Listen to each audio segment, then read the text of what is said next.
back to the show. Today's guest is somebody I'm really excited about. Mark Moss talks about a lot of the same things, and we're going to dive deep into what is going on in this country when it comes to your money, when it comes to politics, when it comes to your cryptocurrency that some of you are so deeply involved in.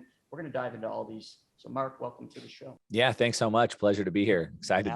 Excited to dive into all these topics. Well, these topics are going to be epic because there's timely, a lot of things melting down right now. I mean, for anyone that hasn't been living under a rock, you can see what's been happening really since 2008, but specifically since the pandemic. The government had the perfect reason, not so much the government, but the Fed, to print 5.1 trillion. So now that puts us at about 10 trillion in new money's printed, and everybody who's keeping track, right? No one. That's I don't know if that's the problem or that's the plan, but no one's keeping track. But what is important is that Americans do not understand what that means. And really, I have been talking about the storm coming, but we're already in the storm.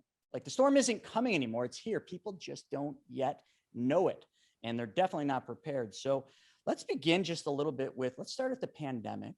The pandemic happened. They shut everything down. The whole world shut down. And the Fed opened the printing press up and just started trading dollars for bonds with the US government, creating this awesome environment we live in now where everybody feels rich, but nobody understands what wealth is, and it's soon going to be stripped from them. So what's your take on the current environment of what the Fed just did? Well, I think my take on that, if we start from a super high level and then we'll drill down into it, but really it's all a result of central planning. Central planning always fails, always. A few people do not know what's best for millions or billions of people. Humans, as really driven by, Austrian economics and human action. Mises wrote the book, Human Action. Humans are human. We're irrational. We want different things. We have changing wants, needs, desires. We're all individuals. We can't be boiled down to a line item on a spreadsheet. And so that's what central planners try to do. And so then they try to plan these situations that always end up failing because they don't have enough data. So going back to the pandemic, where you want to talk about, it wasn't, in my opinion, it wasn't the pandemic that was the problem. It was the reaction to the pandemic. It was them trying to manage the pandemic that became the problem. And it created a massive problem from a bunch of different standpoints. And we can talk about socially and culturally, politically, obviously financially, we're talking about right now. And so, forcing businesses to shut down and then trying to make up that hole. So the opposite of Austrian economics would be Keynesian economics, which is what most of everything that we see today in our policy. Well, it's everything we see in our policy today. It's everything that's being taught in colleges today. And Keynesian economics basically believes that the government can just print the money to fill those holes, or maybe it's kind of morphing into this MMT, modern monetary theory. But Austrian economics would believe that if we have a hole, so we shut down the economy, so now we're losing $1 trillion. Well, if we printed $500 billion, we could hopefully get that $1 trillion worth of growth back. So there's a fallacy there we could talk about, but they didn't just lose $1 trillion and print $500 billion. They lost $1 trillion and then printed $5 trillion. Yeah, that math isn't quite adding up. And what we've seen, and we can see it more evidence just in the last couple of days with some of the words that Jerome Powell, well, both we've seen in the last several weeks, we've seen Christine Lagarde, head of the IMF. We've seen Christina Georgina from the IMF. We've seen even Jerome Powell just this week, all basically saying, even Janet Yellen said, we didn't think about the unintended consequences of printing all this money. We didn't think about that. Christina Georgina, the head of the IMF, said, we didn't think about it. They all laughed. She said, I guess you could say we're sort of like a bunch of 8-year-olds playing soccer that don't play the field. We just run towards the ball. So she said, we're like 8-year-olds. That's what she said. This week, Jerome Powell said, I guess we found out how little we do know about inflation. So they know nothing. And so what they're doing is, instead of operating with the skill of a surgeon with a scalpel, they're just in there with a hatchet. And so, the problem over the last several years or decades is that, well, the problem for them is that they weren't able to get inflation to 2%. They couldn't get the inflation. Which why would we want inflation? Why do I want my wealth to disappear every year? But they couldn't get what they wanted of 2%. And so then it went into, we can't get it. 2018, we couldn't get it. 2019, we couldn't get it. 2020, finally they said, we're going to, quote, let it run hot.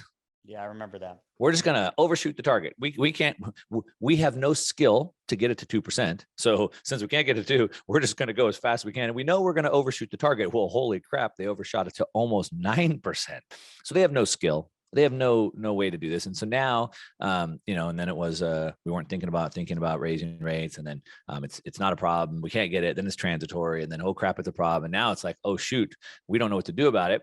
And now just this week, Jerome Powell said that just as much, we don't know anything about inflation. We found that out. And he also says, but we're committed to getting back to 2%. Well, if they couldn't go up to 2% and we ended up at 9, now they're trying to crush us back to 2. Where do you think we end up on the other side? Well, Mark, let's stop. Let's go deep into that, because that brings a really important part up. And that is Jerome Powell, the Fed, they're committed to bringing us back to 2%. They have vowed that they will go to any measure to bring us back to normal inflationary numbers. Now, that's all good and great that they say that publicly, but do Americans know what that means? If they look at the Fed's past in history, the Fed's attempted this, never to this level, but every time they've done it, they have resulted in a deep recession. So to get back to that level, the path through it, if you will, requires them to destroy the markets, destroy every person listening to this, their investments, their 401ks, their financial futures for that matter, if these people don't get ready, and also do it at massive measures, 95 billion a month, seven rate increases, which we thought were going to be 0.25%, but now we're looking more like 0.75%. Yeah. So it's insane. I want to read a couple quotes to first off open this conversation up before we dive into it. I like to get this perspective right before we actually dive into the specifics. So a couple of things. So first of all, you said, does the average person understand what 2% inflation means, and can they get that, and how far will they overshoot that? And do they understand the destruction that could happen in the economy to get to the 2%? So we're going to talk about that. But before we do, what is inflation? What does 2% inflation even mean? Now, as I said, all economists today, all mainstream economics is based off of Keynesian theory. And so I put out a tweet, I don't know, several weeks ago, a month ago. I said the greatest trick the Federal Reserve ever played was tricking people that we always need the money supply to expand, and that your assets going up in price is a good thing. Those are two big tricks. So everybody coming out with a PhD in economics today thinks that the money supply has to expand. We need inflation. Okay. So they want 2% inflation. What does that mean? What that means is that your money, your savings, your life, your energy that you're storing, you've expended energy, and you're storing that energy in money that you hope you can spend at a later date so you don't have to expend that energy. That is leaking or losing 2% of its energy on an annual basis.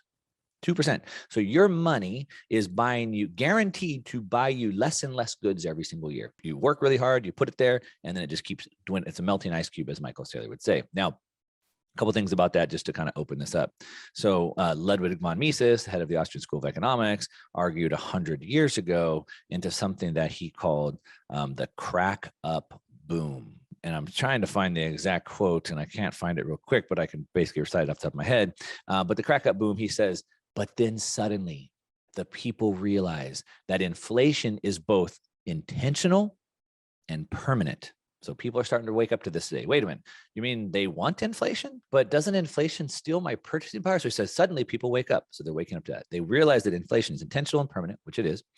And then they start to lose faith in the money. They realize that holding the money is buying them less and less goods. So they're trying to then trade it as fast as they can for other goods. And then the whole thing starts to fall apart, which is where we're at. So I want to read that quote. The one other quote I want to read you, and then we'll dive into the specifics of this. And this is Vladimir Lenin, who's responsible for tens of millions of deaths in the Bolshevik Revolution. He said that the best way to destroy the capitalist system was to debauch the currency by a continuing process of inflation. Oh, back to this 2% inflation number. The best way to destroy the capitalist system was to debauch the currency by a continuing process of inflation. Governments can confiscate secretly and unobserved an important part of the wealth of their citizens. By this method, they not only confiscate, but confiscate arbitrarily. And then I'm going to skip to the last part of this. And he says, as inflation proceeds and the real value of the currency fluctuates, the ultimate foundation of capitalism becomes so utterly disordered as to be almost meaningless. and here's the best part, and the process of wealth getting degenerates into a gamble and a lottery. So we were talking about a bunch of different things before we started recording. I was talking about all this leverage that's built up in the system. We're seeing the great unwind happening. It's a gamble. Because of this inflationary system, everyone's been pushed out, and we've destroyed capitalism. Per Vladimir Lenin, he wrote this in 1919.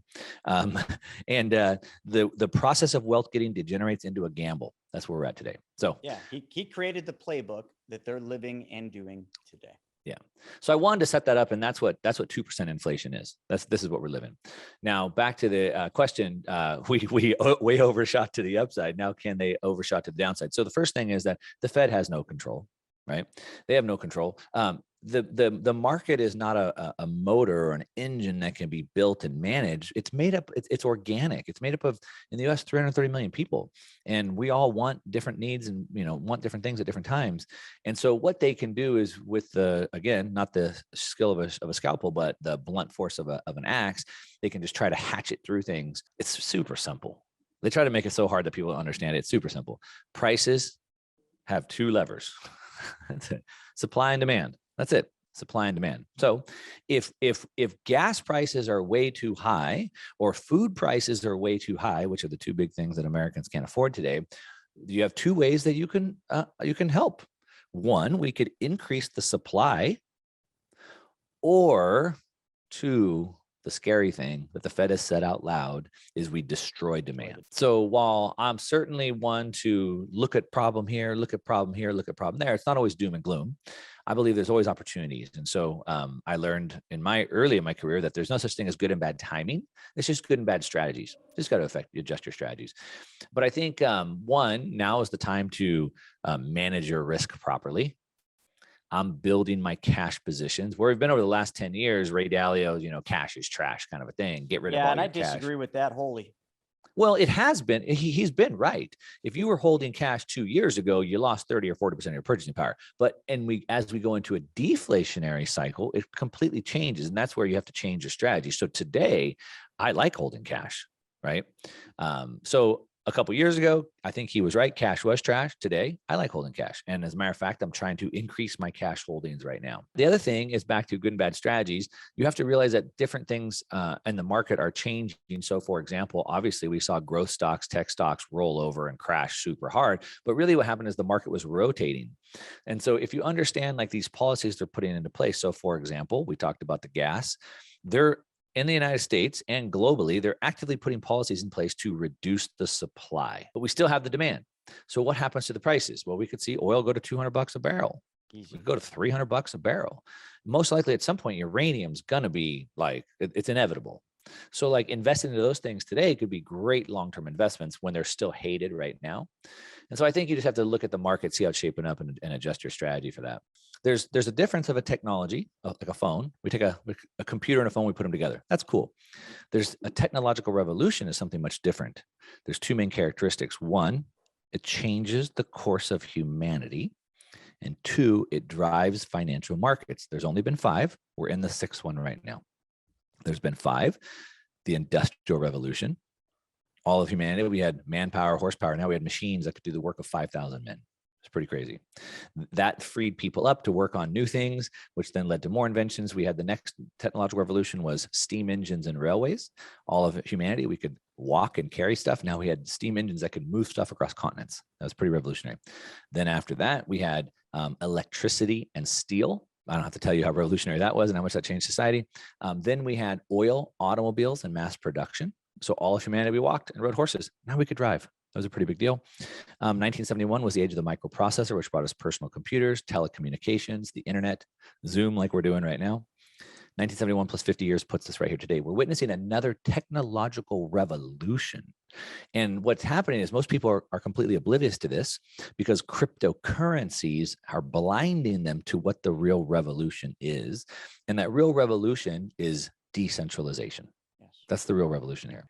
So now, just real quickly, I highlighted all those changed humanity, but they also drove financial markets. What's driven the financial markets for the last 50 years? Telecom, internet. What drove before that? Ford, GM, GE. What before that? Steel, oil, You get my point?